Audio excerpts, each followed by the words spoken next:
శ్రీ గురుచరిత్ర అధ్యాయం 12. శ్రీ గణేశాయ నమః. శ్రీ సరస్వత్యై నమః. శ్రీ గురుభ్యో నమః. సిద్ధయోగి ఇంకా ఇలా చెప్పారు. అప్పుడు ఆ తల్లి పుత్ర వాత్సల్యంతో ఇలా అన్నది. నాయనా, నీవు లోకానికి ధర్మం చెబుతావు కదా, మరి నీవు కూడా 12 సంవత్సరాలు బ్రహ్మచర్యం అవలంబించాక గృహస్థువై బిడ్డలు కలిగాక సన్యసించి లోకానికి ఆదర్శం చూపాలి కదా. ఇలా క్షణికావేశంలో సన్యాసం స్వీకరిస్తే వాసనాక్షయం అవక మానవులు పతితులవుతారని శాస్త్రాలు హెచ్చరిస్తున్నాయి కదా అని బ్రతిమాలింది. అప్పుడు వటువైన నరహరి అలనాడు కపిలుడు తల్లికి జ్ఞానోపదేశం చేసిన విధంగా ఆమెకు తత్వం ఇలా బోధించాడు. అమ్మ, భౌతికమైన శరీరాలు వైభవాలు అశాశ్వతాలే. మరణం లేనివాడంటూ ఎవడూ లేడు. మృత్యుదేవత ఎప్పుడు జీవితాన్ని వెంటనంటే ఉంటుంది.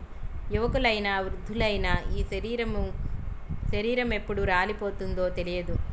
అప్పిచ్చిన వాడు తానిచ్చిన గడువు ఎప్పుడు తీరుతుందా అని లెక్క పెట్టుకున్నట్లు మృత్యుదేవత కూడా మానవుల జీవితకాలాన్ని లెక్క పెడుతూనే ఉంటుంది. రాత్రి పగలు అన్నవి మానవుని ఆయుర్ధానాన్ని ఎగరగొట్టుకొని పోతుంటాయి. ఈ శరీరము, భార్యాబిడ్డలు, గృహము, ధనము, జీవితము అశాశ్వతమని మరచి అవే ప్రధానమనుకొని జీవించేవారు పశువుల వంటి వారు. కనుక ధర్మాచరణం ఒక్కటే మానవుల కర్తవ్యం. అలాగాక మృత్యువును జయించిన వారు మాత్రమే నీవు చెప్పినట్లు విరామంగా జీవించవచ్చు. కానీ మానవులు కొద్ది నీరు మాత్రమే ఉన్న సరస్సులోని చేపల వంటి వారు. ఆ కొంచెము నీరు ఇంకిపోయాక వాటి గతేమిటి? ఈ కలియుగంలో మానవులకు 100 ఏండ్లు ఆయుర్ధానం.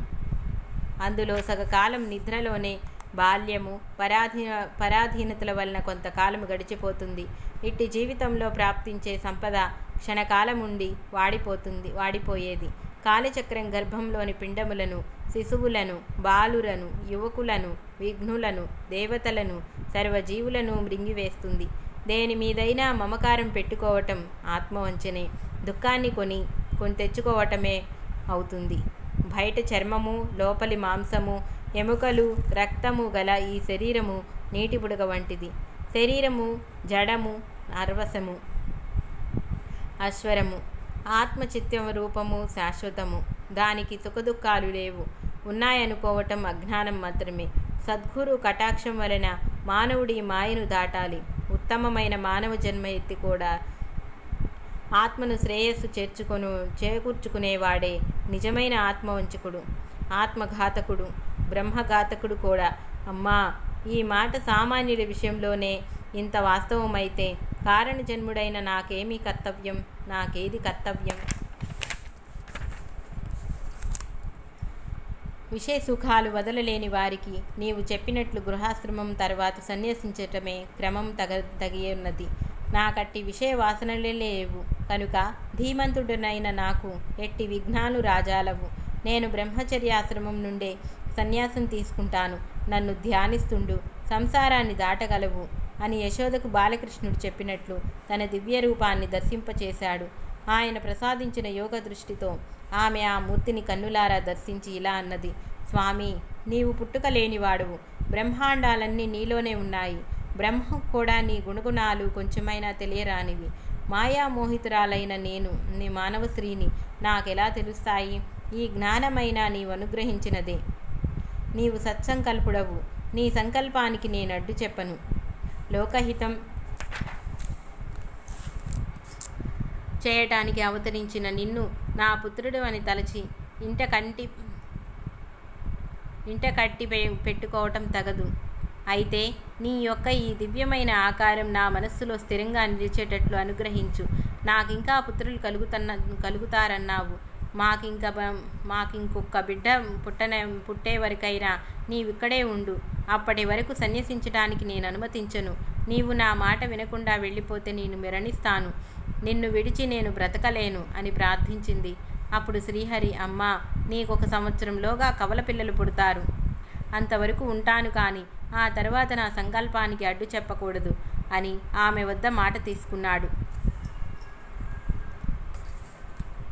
అతడు పరమేశ్వరుడన్న జ్ఞానంతో స్వామిని ఆ దంపతులు నిత్యము అర్చిస్తుండేవారు. చతుర్వేద పారంగతుడు, షట్కాశ్రమ నిపుణులు అయి కూడా ఆయన వద్ద విద్యార్థులై కృతజ్ఞులయ్యారు.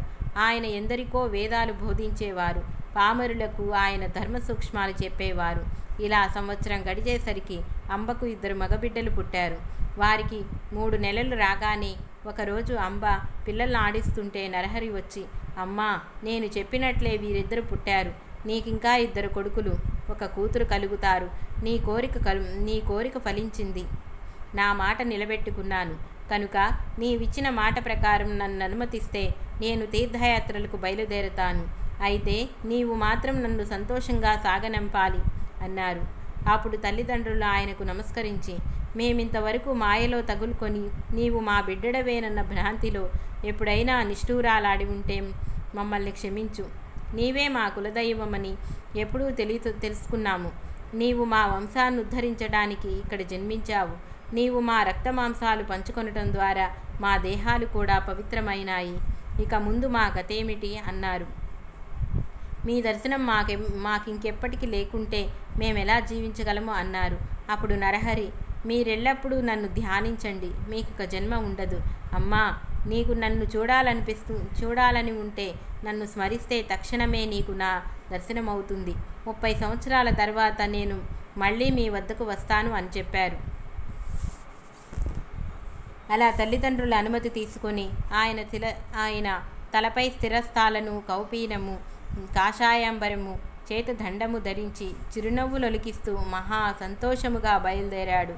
ఆ దృశ్యం చూసిన జనం 9 సంవత్సరాల పిల్లవాడు ఇల్లు విడిచిపోవటానికి ఆ తల్లి ఎలా అనుమతిస్తున్నది అని ఆశ్చర్యపోయారు. కొందరు ఈయన అవతారమూర్తి, ఈయనను కన్న తల్లిదండ్రులు ధన్యులు అన్నారు. సాధువులు ఆయన భగవంతుడేనన్న భావంతో నమస్కరించారు. ఆ గ్రామస్తులందరూ కొంత దూరం వెళ్ళి ఆయనకు వీడ్కోలు చెప్పి తిరిగి వెళ్ళాక తల్లిదండ్రులు మరికొంత దూరం ఆయన వెంట వెళ్ళారు. అక్కడ నరహరి వారికి కర్పూరం వల్లే తెల్లగానున్న తన దత్తాత్రేయ స్వరూపము, తర్వాత శ్రీపాద రూపములను దర్శనమిచ్చారు. అది తమ శని ప్రదోష పూజా ఫలితమేనని తలచి ఆ తల్లిదండ్రులు, మా జన్మలు ధన్యమయ్యాయి, మీరు దయతో మాకు మళ్ళీ దర్శనమివ్వాలి అని వేడుకోగా ఆయన తప్పక మళ్ళీ దర్శనమిస్తాను అని మాట ఇచ్చి వాళ్లను వెనుకకు పంపాడు. ఆ దివ్య దర్శన ప్రభావం వలన వారు తమ పుత్ర వ్యామోహం మరిచి భక్తిభావంతో వెనుకకు వెళ్ళారు.